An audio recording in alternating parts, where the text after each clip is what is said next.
اللہ کے سوا کسی سے مدد نہ مانگ کہ اس کے سوا کوئی مددگار نہیں، اس کے سوا کوئی مشکل کشا نہیں، اس کے سوا کوئی حاجت روا نہیں، اس کے سوا کوئی بیڑے پار کرنے والا نہیں، اس کے سوا کوئی بیماریاں دور کرنے والا نہیں، اس کے سوا کوئی مرادیں پوری کرنے والا نہیں۔ جب مانگنا ہو تو اسی سے مانگ، جب رونا ہو تو اسی کے در پہ آنسو بہا، جب دامن پھیلانا ہو تو اسی کے در پہ دامن پھیلا۔ وعدہ پورا کرنا، ایاک نعبد و ایاک نستعین، ہم تیری ہی عبادت کرتے ہیں اور جزاک اللہ، ہم تجھ سے ہی مدد مانگتے ہیں اور مانگتے رہیں گے۔ سیدہ عائشہ صدیقہ رضی اللہ تعالی عنہا نے بھی اللہ کے حضور اشک بہائے، اسی کو دل کی بات سنائی۔ الہ العالمین، منافقین نے میرے خلاف جھوٹے الزامات عائد کیے ہیں، میری کردار کشی کی مہم چلا رکھی ہے۔ اگرچہ یہ بات نئی تو نہیں، مجھ سے پہلے بھی معصوموں کے خلاف یہ پراپگنڈا ہوتا رہا، لیکن جب موسیٰ پر الزام لگا تو نے ان کی برات کا اہتمام کیا، جب یوسف پر الزام لگا تو نے ان کی برات کا بھی اہتمام کیا، جب مریم پر الزام لگا تو نے ان کی برات کا بھی اہتمام کیا۔ میرے معبود، آج تیرے محبوب کی عائشہ اشک بار آئی ہے اور یہ فیصلہ کر کے آئی ہوں، جب تک میری برات کا اہتمام نہیں ہوگا تیرے در سے سر نہیں اٹھاؤں گی، سجدے سے سر نہیں اٹھاؤں گی، کسی اور کے در پہ نہیں جاؤں گی، تجھ سے ہی مدد مانگتی ہوں، تجھ سے ہی درد دل کہتی ہوں۔ رو رہی ہے سیدہ عائشہ صدیقہ رضی اللہ تعالی عنہا، کس کے آگے؟ اسی کے آگے رویا کرو، اسی کے آگے اشک بہایا کرو، اسی کے حضور دامن پھیلایا کرو، ساری امیدیں اسی سے وابستہ کیا کرو کہ اس کے سوا دامن بھرنے والا کوئی نہیں، دامن خالی کرنے والے بہت، بھرنے والا کون؟ دامن خالی کرنے والے بہت۔ بیٹھے ہوئے ہیں فنکار، جھنڈیاں لہرا رہی ہیں، زلفیں جا رہی ہیں، چادریں اوڑھی ہوئی، قبریں سجائی ہوئی، جھنڈیاں لہرائی ہوئی، چادر اوڑھے ہوئے بیٹھے ہیں، جیسے آسمان سے اتری ہوئی چیز ہو کوئی، اور سادہ لو انسانوں سے کہتے ہیں کچھ لے کے آؤ گے تو کچھ لے کے جاؤ گے، خالی ہاتھ آؤ گے تو خالی ہاتھ جاؤ گے،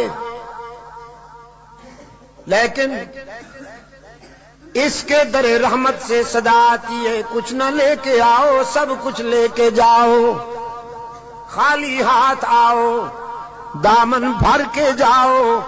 قال ربکم ادعونی استجب لکم ان الذین یستکبرون عن عبادتی سیدخلون جہنم داخرین۔ دنیا والوں سے مانگا جائے تو ناراض ہوتے ہیں، نہ مانگا جائے تو خوش ہوتے ہیں، لیکن یہ داتا وہ ہے کہ یہ مانگنے والوں سے خوش ہوتا ہے، نہ مانگنے والوں سے ناراض ہوتا ہے۔ ان الذین یستکبرون عن عبادتی، یہاں مفسرین نے لکھا ہے عبادتی سے مراد ہے جو مجھے پکارنے میں گریز کرتے ہیں، کیونکہ پکارنا عبادت ہے، پکارنا پیرا مدد کر، شرک کی تس کی تس شرک کی تس، کیونکہ پکار عبادت ہے، پکار قال ربکم ادعونی استجب لکم، تمہارا رب کہتا ہے مجھے پکارا کرو میں تمہاری دعاؤں کو قبول کرنے والا ہوں، ادعونی استجب لکم، مجھے پکارا کرو میں تمہاری دعاؤں کو قبول کرنے والا ہوں، ادعونی ان الذین یستکبرون عن عبادتی،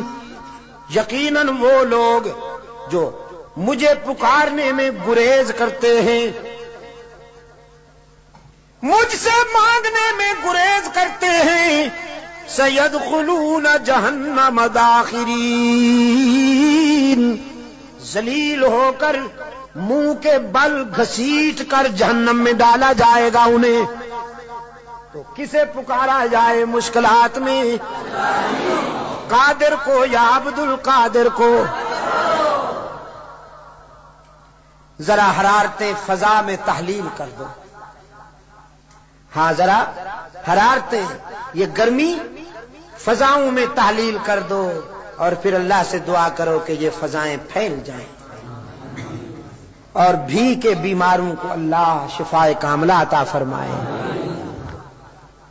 مشکلات میں کام آنے والا کون؟ روشن ضمیر نے کہا نہ مجھو از غیر حق یاری کہ لا فتح الا ہو، یقین دانم دری عالم کہ لا مسجود الا ہو،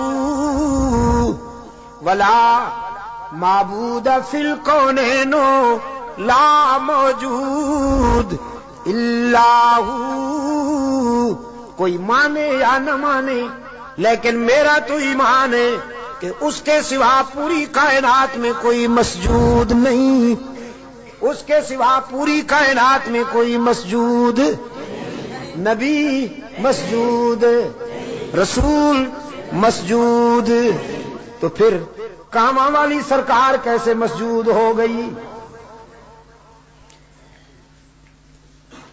سبحان اللہ۔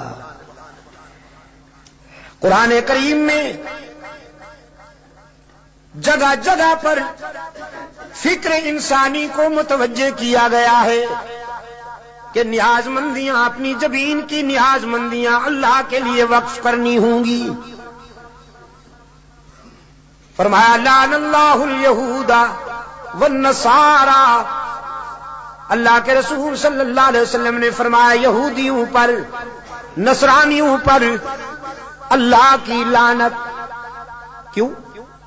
اتخذوا قبور انبیائہم مساجدا، کہ انہوں نے نبیوں کی قبروں کو سجدہ گاہ بنا دیا۔ نبی کی شان زیادہ ہوتی ہے یا ولی کی؟ نبی کی شان زیادہ ہے نا ولی سے۔ جو نبیوں کی قبروں کا سجدہ کریں ان پر تو اللہ کے رسول نے لعنت بھیجی ہے، اور جو ولیوں کی قبروں کو سجدہ گاہ بنا لے ان پر، ہاں جزاک اللہ، یہی بات ہے، یہ عاشق بنے پھرتے ہیں۔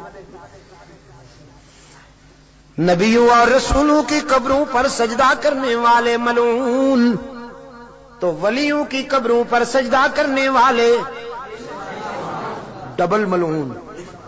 ڈبل ملعون نا؟ ڈب، اچھا ٹریبل۔ انسانی جبین کی عاجزیوں کے لیے حقیقی مسجود کون؟ ہر جگہ موجود کون؟ معبود کون؟ کارساز و دستگیر کون؟ حاجت روا و مشکل کشا کون؟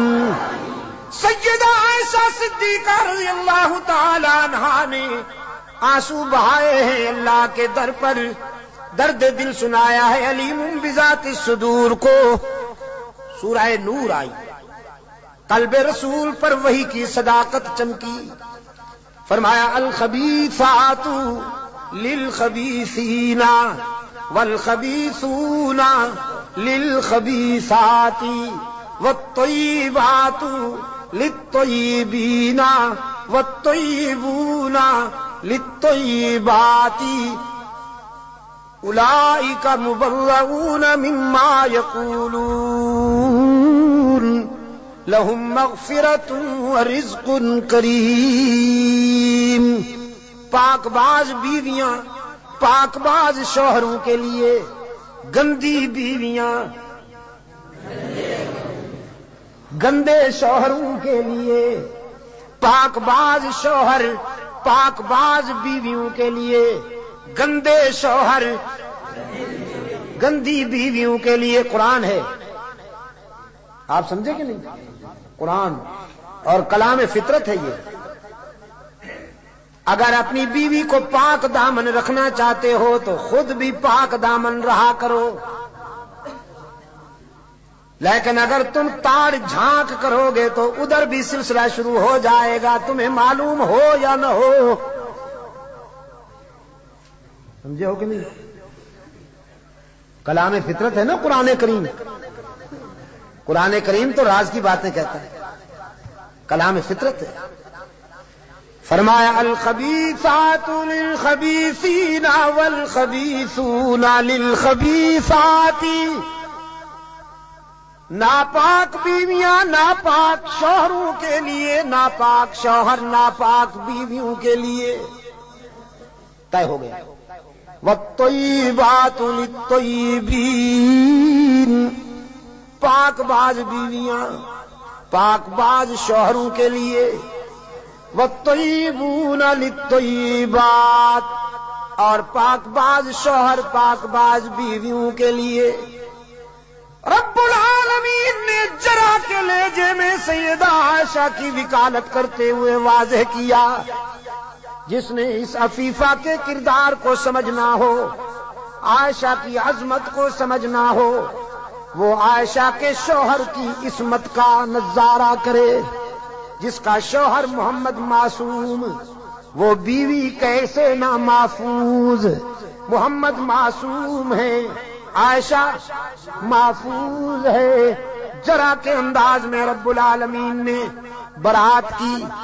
اولئک مبرؤون مما یقولون.